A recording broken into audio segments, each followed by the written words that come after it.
ये आकाशवाणी रायपुर है। छत्तीसगढ़ी समाचार बुलेटिन के संग संध्या तिवारी के जय जोहार। अब सुनो आज के प्रमुख समाचार।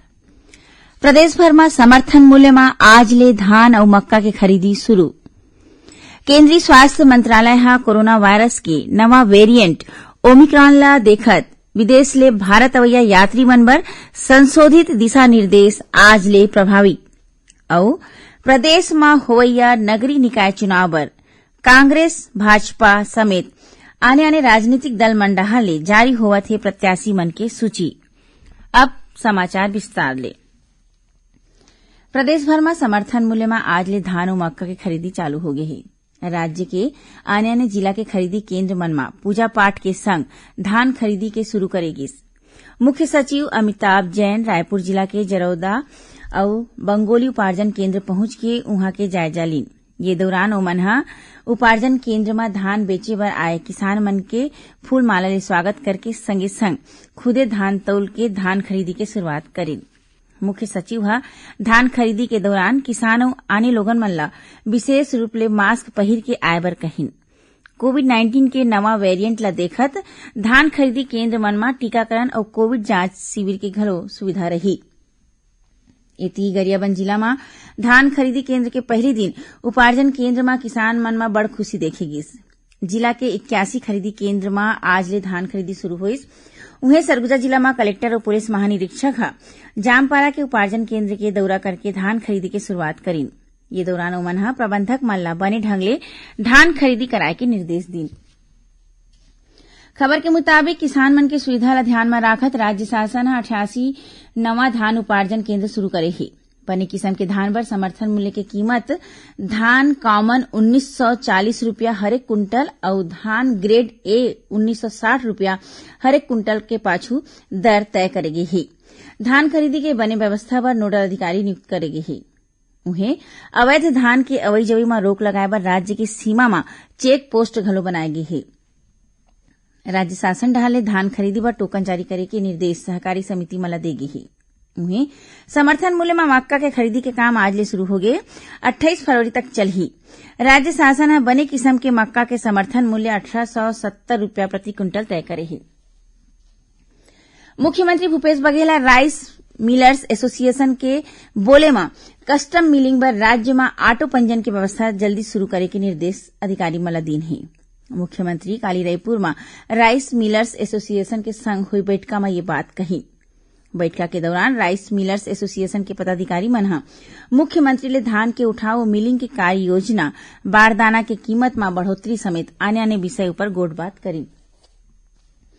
केंद्रीय स्वास्थ्य मंत्रालय कोरोना वायरस के नवा वेरिएंट ओमिक्रॉन ला देखत बाहिर ले भारत अवैया यात्री मन बर दिशा निर्देश में संशोधन करे है। ये नवा दिशा निर्देश आज ले प्रभावी हो गए है। मंत्रालय एयर सुविधा पोर्टल में पाछू 14 दिन के यात्रा के जानबा और निगेटिव आरटीपीसीआर जांच रिपोर्ट ला अपलोड करना घलो जरूरी कर दे है। आरटीपीसीआर जांच यात्रा शुरू करे के 72 घंटा के भीतर कराया जाना चाहिए। यही बीच केंद्रीय गृह मंत्रालय आपदा प्रबंधन अधिनियम के अंतर्गत जारी कोविड दिशा निर्देश ला लागू करे के समय ला बढ़ा के 31 दिसंबर कर दे है। छत्तीसगढ़ी समाचार बुलेटिन आप मन आकाशवाणी रायपुर ले सुनत हो। छत्तीसगढ़ के खबर ले है आपकी वास्ता और खबर के विश्वसनीयता ले है हमार वास्ता। आकाशवाणी समाचार रायपुर के प्रादेशिक समाचार बुलेटिन के संगे संग हमार समसामयिक कार्यक्रम आप रेडियो के संग अपन मोबाइल में घलो सुन सकत हो। आकाशवाणी समाचार फेसबुक, ट्विटर और यूट्यूब में घलो हावय। हमार फेसबुक पेज हरे Chhattisgarh news on AIR, Twitter handle CGAIR news और हमार यूट्यूब चैनल हरे छत्तीसगढ़ AIR न्यूज। तो अब रेडियो के संगे संग आपके मोबाइल के माध्यम ले हम आप तक पहुंचत हन। छत्तीसगढ़ के हर खबर पर सुनत रहो आकाशवाणी समाचार। अब आगू बाढ़बो बाँचे समाचार कोती। प्रदेश के 4 नगर निगम मन के समेत 15 निकाय मन में आम चुनाई और 17 वार्ड में हो या उपचुनाव बर अभी नामांकन जमा करे के काम चलत है। नामांकन के काम 3 दिसंबर तक चलही।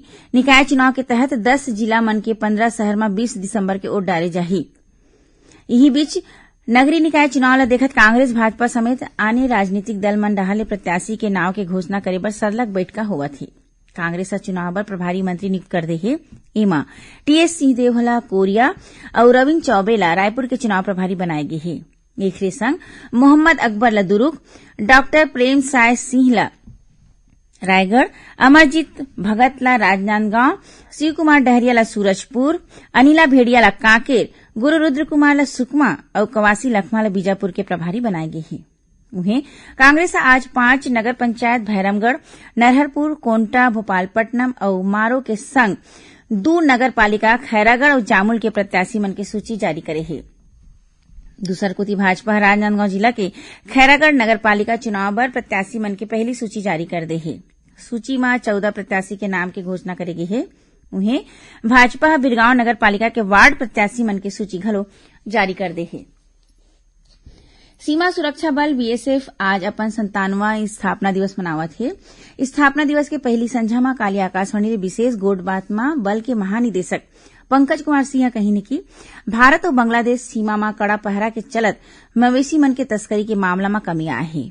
श्री सिंह कही कि सरकार हा बल के दायरा ला 15 ले 50 किलोमीटर बढ़ा दे है। उपराष्ट्रपति एम वेंकैया नायडू और प्रधानमंत्री नरेंद्र मोदी हा ये मौका में बल के कर्मचारी मन ला बधाई दीन है। राष्ट्र भर में कोविड टीकाकरण अभियान के अंतर्गत अब तक देश में 124 करोड़ 10 लाख ले ज्यादा टीका लगाए गए हैं।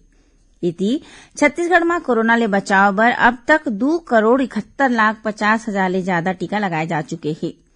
उन्हें प्रदेश में कोरोना टीकाकरण के 100% लक्ष्य जल्दी हासिल करे बर तेजी ले टीकाकरण करे जावत है।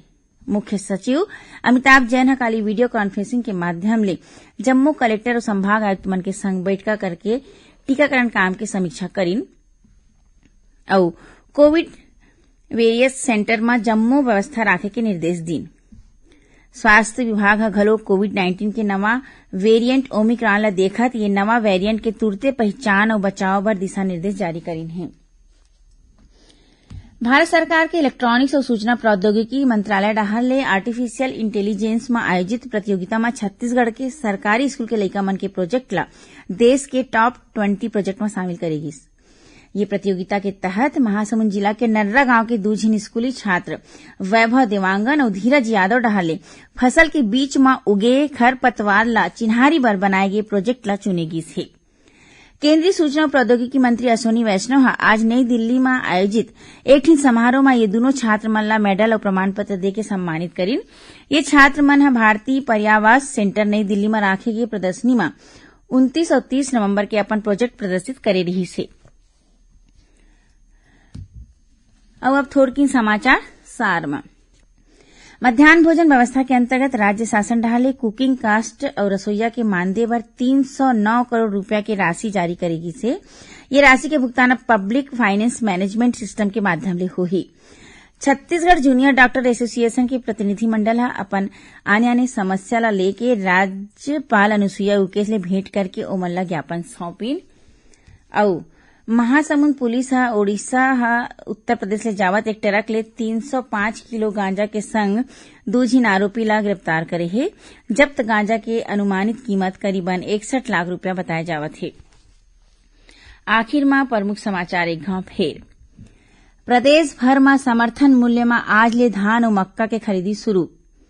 केंद्रीय स्वास्थ्य मंत्रालय हा कोरोना वायरस के नवा वेरिएंट ओमिक्रॉन ला देखत विदेश ले भारत अवैया यात्री मन बर संशोधित दिशा निर्देश आज ले प्रभावी और प्रदेश में होवैया नगरीय निकाय चुनाव बर कांग्रेस भाजपा समेत आने राजनीतिक दल मन डाहर ले जारी होवत है प्रत्याशी मन की सूची।